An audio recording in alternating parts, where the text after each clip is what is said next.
Hello, and welcome to the New Earth Co-Creators podcast. Excited to be here, and I'm not alone. I am here with my lovely co-host, Miss Isabel Hunt, and of course, I'm Deborah Bishop, or Rev Deb, or Deb, whatever you want to call me. Hey, Isabel, how are you?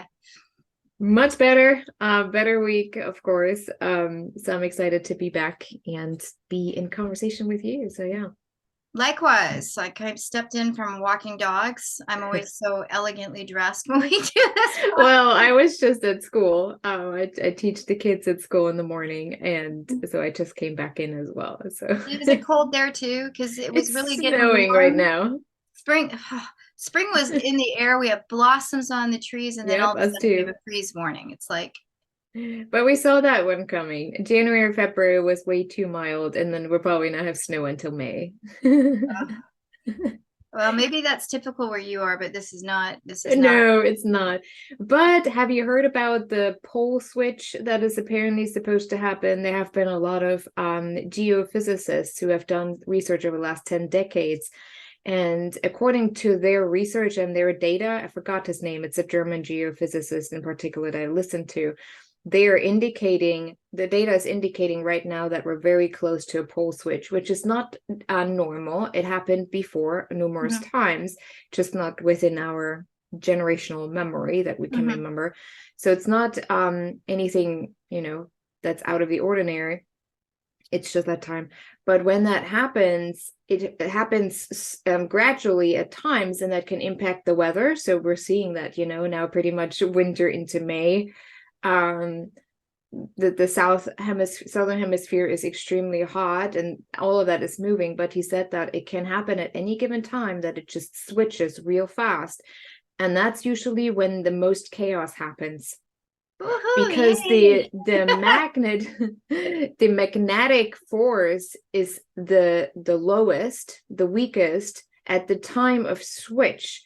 So if there's no magnetic force, it's almost like you're not grounding, you're just everything just flying around without order Right. until it stabilizes again into the new polar. It was interesting to watch. Now, obviously, we don't know what is really gonna happen in the end, but according to their data from the last 30 or 40 years, they've done it especially in the Scandinavian countries where the magnetic force is already weaker because they're closer to the pole.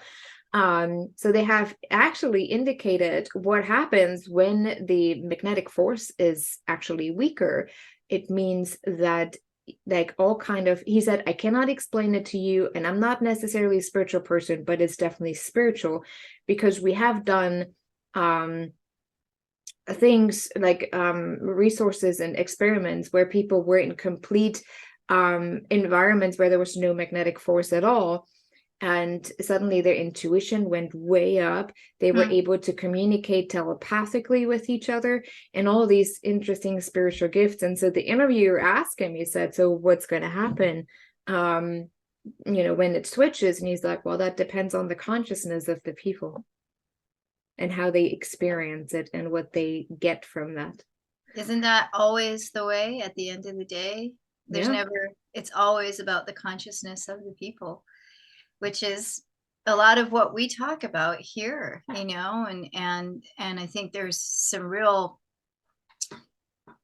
interesting things happening in the world, and people are functioning in a lot of well, it depends what you're paying attention to. So, some people like you and myself, I mean, we're not buying in, we're not writing the check for this. It's like, no, Yeah. I'm over here, and I know it's okay to be over here. And, there are things in I just simply say no to, because it's like I appreciate what other people are feeling are truisms for themselves, but it's not necessarily the world as I see it. And I think you're in a similar space as far as that's concerned. However, it would appear that, there's a percentage of individuals who are really in chaos and really in stress and fear and drama, like the drama of everything. It's like kicked up. I mean, I was almost literally broadsided yesterday, right? And it was like, it obviously whoever it was, they were looking one way, and I guess they'd looked my way once, and then they just looked one way, and then they just pulled out. And honestly, if I had been 3 seconds sooner, I Yeah. wouldn't have been able to avoid it, and it's like there's so much of this happening right now, so many things where people don't even seem to really be present. That, and I know you sent me a message earlier saying I had a weird week. I feel like I'm forgetting everything. I Let me have tell been. you, you're not the first one to tell me that. I've had many conversations over the last 2 or 3 weeks where people say, I suddenly forget everything and I can't figure out, like, I have it written down and then I'm still not doing it. And it's just weird. Like, it's not me. And the same is for me. So I'm wondering, actually, and that's obviously hypothesis. How do you guys say that in English? Hypothesis. Hypothesis. I never can say that in English. I'm just gonna Hypothesis. hypothesis. It's one of those words. Hypothesa. My God, if anyone speaks German, here you go. We're Yes. just making that a little easier. But anyway, I mean, obviously, it's, we're just rolling out some ideas from experiences. But I'm wondering if we're actually in that stage where we start to forget on purpose because of our consciousness. Again, maybe there are certain things where our brain is no longer on that frequency to remember that, even if it's things that we probably should remember, or should check, or, it's just part of our routine. But I'm really wondering if it's all part of what people consider ascension, the shift into a new reality where that I have to, I should, I need to, is starting to slowly fall off. And I feel that those who are more conscious and not buying into the fear, experiencing more of this. And It's an it's almost interesting. like, when you read these near-death experiences, I have been really, I don't know, drawn to those stories lately because their stories are just incredible and so similar. When they say that I have all these experiences once I was dead, and when I came back, I couldn't, like, it was all was erased. It slowly came back to me what I was meant to share with people, but not everything. I know I experienced so much more, but I can consciously not remember it. It was like erased. And Right. so that was a shift in dimension, right? A shift in consciousness that they experienced from being alive in this physical dimension versus dead in the soul dimension, in this spiritual dimension, and that shift. And I'm wondering if there's so many who experience very similar things right now. Now, obviously, it could be impacted by 5G, it could be impacted by the consciousness of the collective. It could be anything really. It could be the toxins in the air that causes it. But let's just say it is really a spiritual shift. Mm-hmm. What if what we're experiencing right now, especially those who have done the work until now, what if that is a natural pathway to this dimension shift of our reality? Anything is possible. I mean, that's the reality in my mind, is anything is possible. Right. Um, my biggest concern with all of that, which I'm cool with, is like, okay, whatever the journey is, let's go. My biggest concern is when, like, what's happened most recently this week, where, I've got things that I need to get done, Mm-hmm. and they don't get done, but it's not just that I didn't get them done. It's like somebody else is actually waiting for me to Relying finish on it. it. Yeah. And when it affects that, like, okay, if I don't show up for myself, or I don't remember whatever, okay, at the end of the day, yes, I'll pay the Yeah. price for it, but it's just me. When it's it's other people, it's like, oh my gosh, I didn't do that, I didn't get that done. I'm like, where was I, like, what Yeah. planet was I on?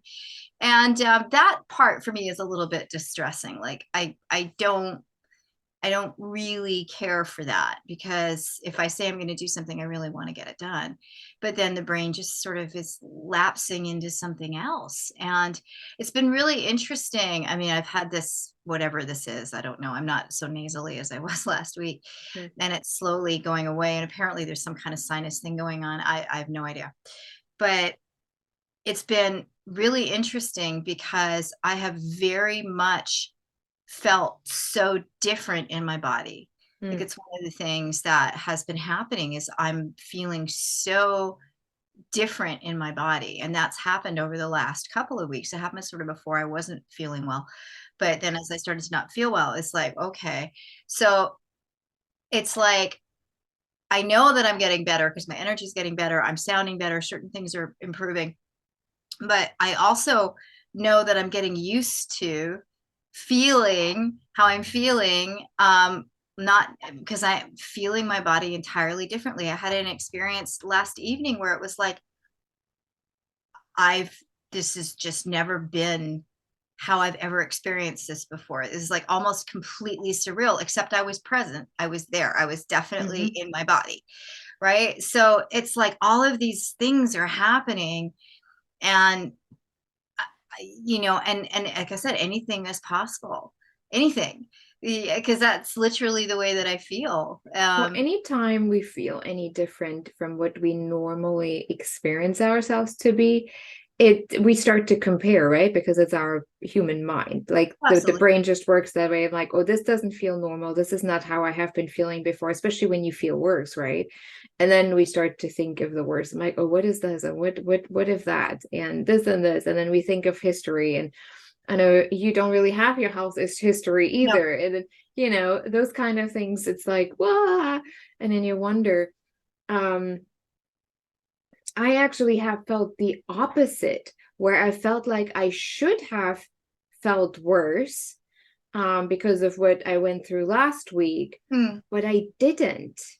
And one thing, of course, I added to, let's do a little advertising here, is the Healy that I'm using. Right. And what it pretty much does is just shifting your frequency all day, when it comes down to, it's about shifting the frequency, shifting how it relates to, how we can raise the vibration of your organs, of your mind, of your aura, all of that. And so it's been really interesting for me to experience the opposite, because my mind was fighting it. Like, I should be sitting here crying all day. I should be sitting here being totally devastated and not getting anything done and just crawl up in my bed, or Hmm. even my body should respond differently than what it did. And it was really interesting to experience the opposite, but how much my brain was fighting the experience, even though it was better than what I thought should be normal, I think right? that comes with the idea of doing it differently, right? Every time we do it differently. I think that there's something in our neurology as human beings that goes, this is not familiar, and Yeah. therefore our survival is threatened, right? We don't know now. How do we deal with this? We have no idea. We go through the data banks and there's nothing there, all the transderivational files where they open up the files and they look through Yeah. to try to figure out how do we compare this, and there's nothing to compare it to. And so I think that has a lot to do with why your brain would fight it, or why, I go through this experience of like, okay, it feels completely different to be in my body now. I don't freak out about it.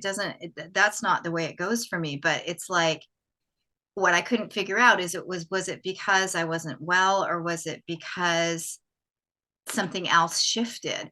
And so it's like, it just is what it is, but it's that same thing what you talk about. You suddenly have this feeling you're not feeling quite the same, and then you start to try to find the reason why. To figure, yeah, Right. And exactly. it's that survival mode. And if you're not that much, if you haven't been on that journey of awareness and, really paying attention for too long, you start to freak out. Oh, sure. Right? I mean, it's just the same with what's happening in society. A lot of people suddenly feel physically completely different. Is it because they had COVID or because they had the vaccine? Whatever the situation is, whatever they experienced in that. And suddenly their body responds completely different to outside circumstances, to anything that comes at them than what it has before. And now we start to panic, like, oh my God, I'm gonna die. If you don't have that awareness, you get to that point very, very easily. Well, and especially when you start saying stuff like that, because you're literally you're telling your brain, Yeah. like, oh, this is happening now, and your brain's going, oh, okay.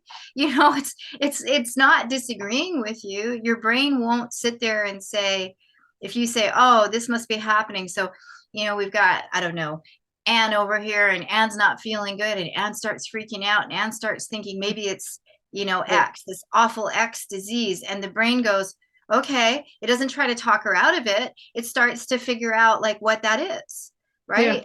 And we have to be so careful because And the we more you have this. see it around you, the more you start to agree to it. Exactly. And the biochemical cocktails that the brain is so great at, the whole hippocampus is this beautiful Yeah. cocktail manufacturer.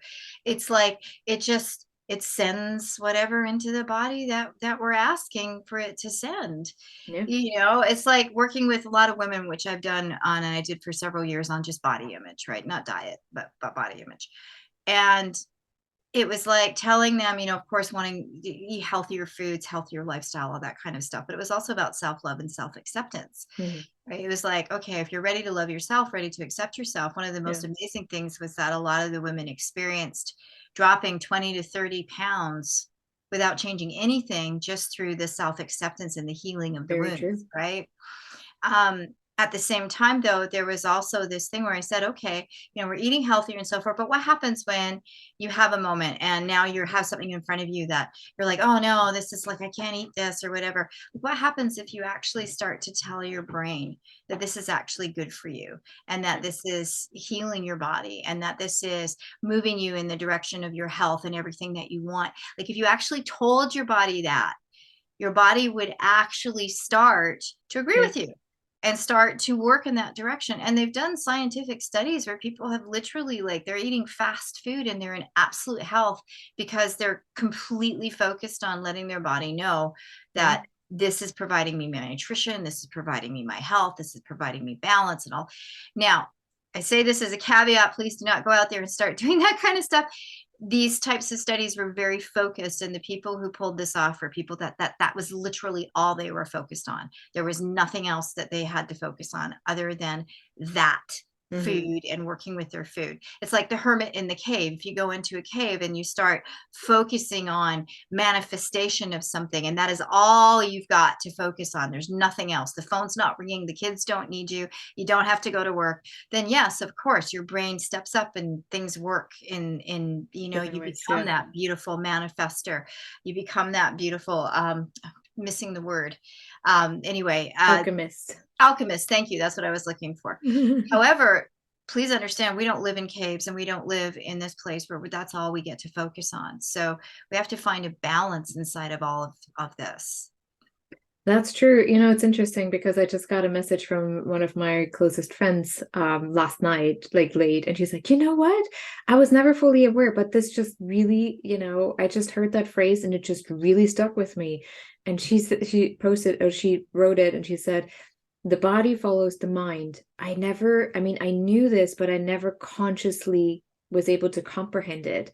I'm like, yeah, that's exactly why I tell the kids at school your words have power, because Mhm, what you think about yourself, what you think about others is what follows, right? What you mhm. put attention to, you create more of. When you drive, you look straight, right? And suddenly you look to the side because there's something interesting, and the car suddenly goes to the left where you're looking at, right? That's pretty Yes. much the same thing, right? Yep. And but when you're aware of that, when you already in that moment, if I look left, I will probably sway over, so I probably shouldn't do that, or just look real quick.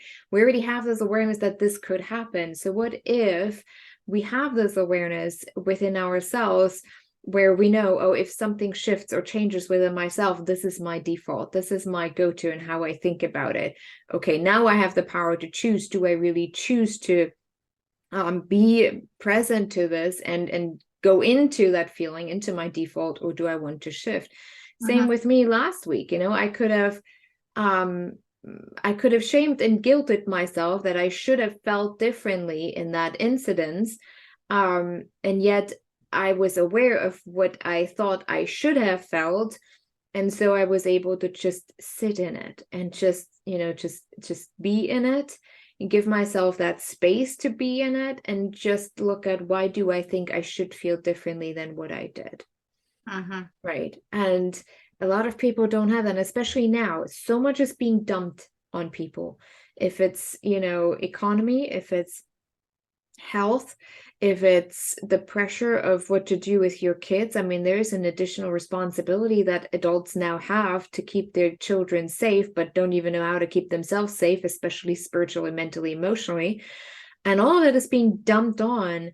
And I am a little worried about the next generations to come, Mhm. even though they are already operating a little differently, but yet their brains still operate the same way. That means you can imprint, you can, Oh, of course. they see and mirror things what adults do. Um, so that level of consciousness and how we feel and how we experience the world right now is extremely detrimental to what will show up with the next generations. It could be very much so. I mean, we do have very conscious beings coming onto the planet at this moment in time, for sure. And they have been for a while. So hopefully there will be a counterbalance of, that consciousness overriding some of these things, that are imprinting as well. But that's the human journey. We are subject to these incredible imprints that tell us certain things about life, and none of them are really true. And Yeah. it's like looking at life and choice as if, so I would say about clients, they treat choices or decisions as if they only get one in their entire life. And so, you know that they can't come to a decision, they can't make a choice, because what if it's wrong? I'm going to be stuck with that. And it's the same thing with people looking at life and that imprint of life, like, well, this is the way.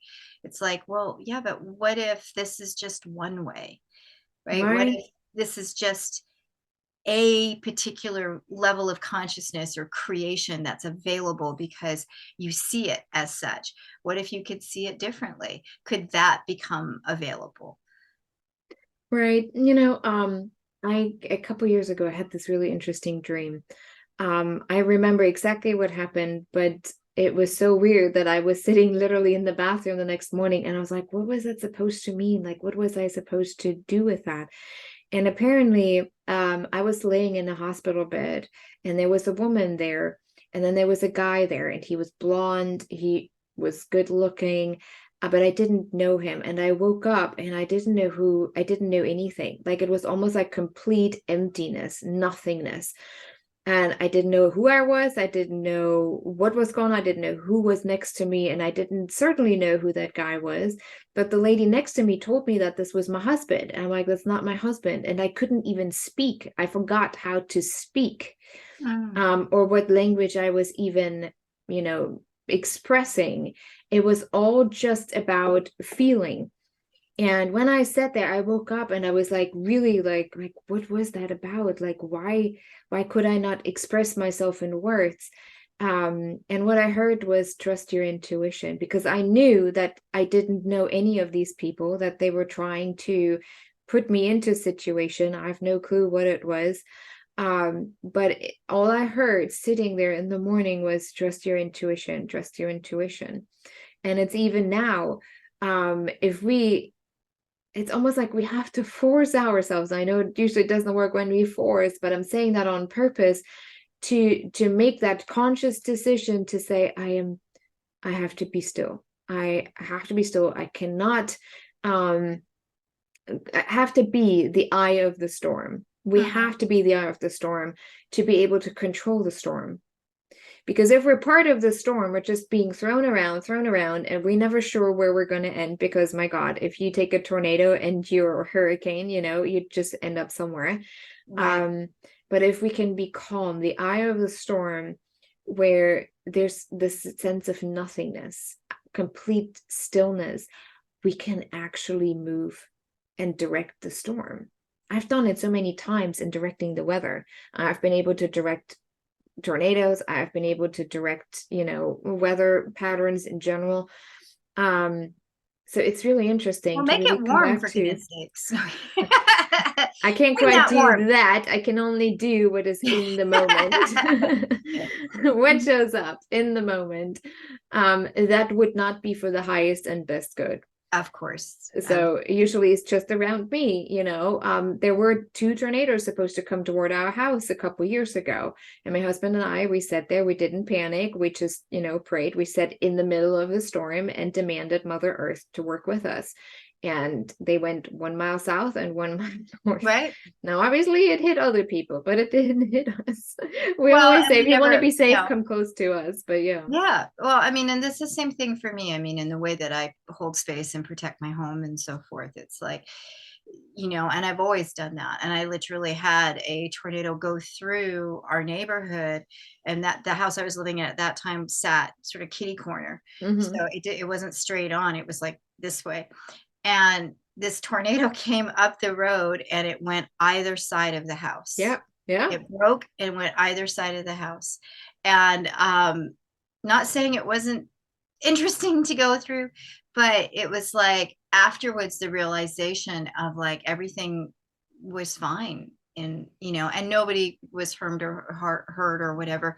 But there were trees taken out on this side and trees taken out on that side, and my house Yeah. was absolutely fine. Yeah, the So trees in our backyard didn't even move. So that was interesting. But what it leads us back to is the consciousness yep, of what we think is normal and what we think we're capable of. yep, And way too many people just, yes, go with the flow, but remember which flow you're going down. You're either going down the waterfall into the rising and crazy waters, or you're going down the calm river and you just yep. allow the river to nurture you instead of going downhill.